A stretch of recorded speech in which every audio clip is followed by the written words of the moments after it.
Friends, Tollywood ని ఈ రోజు ఒక న్యూస్ అయితే షేక్ చేస్తుంది. గత కొన్నేళ్లుగా ప్రేమ వార్తలతో హాట్ టాపిక్ గా మారిన విజయ్ దేవరకొండ మరియు రష్మిక మందన పెళ్లి చేసుకున్నారనే విషయం అందరికీ తెలిసిందే కదా. ఫిబ్రవరి 26న డెస్టినేషన్ వెడ్డింగ్ తో చాలా సీక్రెట్ గా పెళ్లి చేసుకున్నారనే విషయం అందరికీ తెలిసిందే. దాంతో సోషల్ మీడియాలో కూడా చాలా బాగా వైరల్ అవుతుంది. అంతేకాదు మార్చి 4న హైదరాబాద్ లో గ్రాండ్ రిసెప్షన్ అయితే ప్లాన్ చేశారు. అది కూడా సక్రమంగా పూర్తయింది. ఈ వేడుకకు టాలీవుడ్ స్టార్స్, రాజకీయ నాయకులు, ప్రముఖులు భారీగా హాజరయ్యారు. అయితే ఈ రిసెప్షన్ కి ఎవరెవరు వచ్చారు, విజయ్ దేవరకొండ రష్మిక మందన ఎంతకాలం కలిసి ఉంటారనుకుంటున్నారు, వీరి ప్రేమ ప్రయాణం ఎలా మొదలైంది, అక్కడ గ్రాండ్ రిసెప్షన్ కి ఎవరెవరు వచ్చారో క్లారిటీగా తెలుసుకుందాం. వీడియో ఎక్కడ స్కిప్ చేయకుండా చూడండి, వీడియో చాలా బాగుంటుంది. ఇప్పుడు మనం వీడియోలోకి వెళ్ళిపోతాం. విజయ్ దేవరకొండ రష్మిక మందన వివాహ బంధంలోకి అడుగుపెట్టిన సంగతి అందరికీ తెలిసిందే. గత కొన్నాళ్లుగా ప్రేమలో ఉన్న ఈ జంట ఫిబ్రవరి 26న ఉదయపు వేదికగా జరిగిన డెస్టినేషన్ వెడ్డింగ్ తో ఒకటయ్యారు. స్నేహితులు, కొద్దిమంది అతిథులు సమక్షంలో వీరి వివాహం జరగగా బుధవారం అనగా మార్చి 4న హైదరాబాద్ లో గ్రాండ్ రిసెప్షన్ ఏర్పాటు చేశారు. ఈ వేడుకకు నాగార్జున, అమల దంపతులు, నాగ చైతన్య,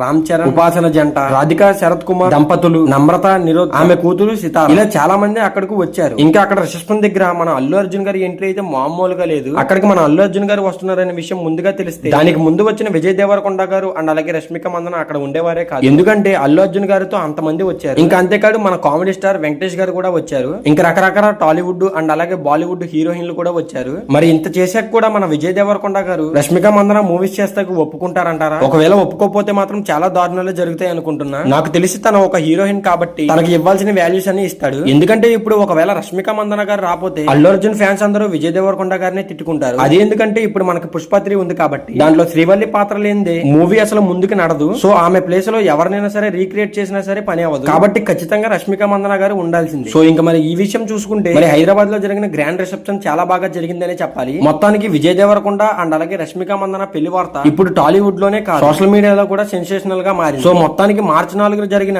గ్రాండ్ రిసెప్షన్ ఎటువంటి ఆపదలు రాకుండా క్షేమంగా జరిగిందంట. సినిమాల్లో ప్రేమ కథలు చూసాం కానీ నిజ జీవితంలో హీరో హీరోయిన్లు ప్రేమించి పెళ్లి చేసుకోవడం అభిమానులందరికీ ఒక ప్రత్యేకమైన ఎమోషన్. ఈ జంట కొత్త జీవితాన్ని మొదలు పెట్టడం నిజంగా హ్యాపీ మూమెంట్ అనే చెప్పాలి. ఈ జంటకు మీ శుభాకాంక్షలు చెప్పాలనుకుంటే కింద కామెంట్లు అయితే మీకు ఈ వీడియో ఎంత కొంత నచ్చితే లైక్ చేయండి, షేర్ చేయండి అండ్ అలాగే ఛానల్ ని సబ్స్క్రైబ్ చేయండి. మర్చిపోవద్దు. ఇలాంటి లేటెస్ట్ సెలబ్రిటీస్ అప్డేట్స్ కోసం మా ఛానల్ తో కనెక్ట్ అయ్యి ఉండండి. మరి మీ అభిప్రాయాలు ఏంటి? విజయ్ అండ్ అలాగే రష్మిక మందన జంటపై మీ కామెంట్ తప్పకుండా ఉండాలి. సో మర్చిపోకండి మన ఛానల్ అయితే సబ్స్క్రైబ్ చేసుకోండి. మరి ఈ వీడియో చివరి వరకు చూస్తుంటే చాలా థ్యాంక్స్.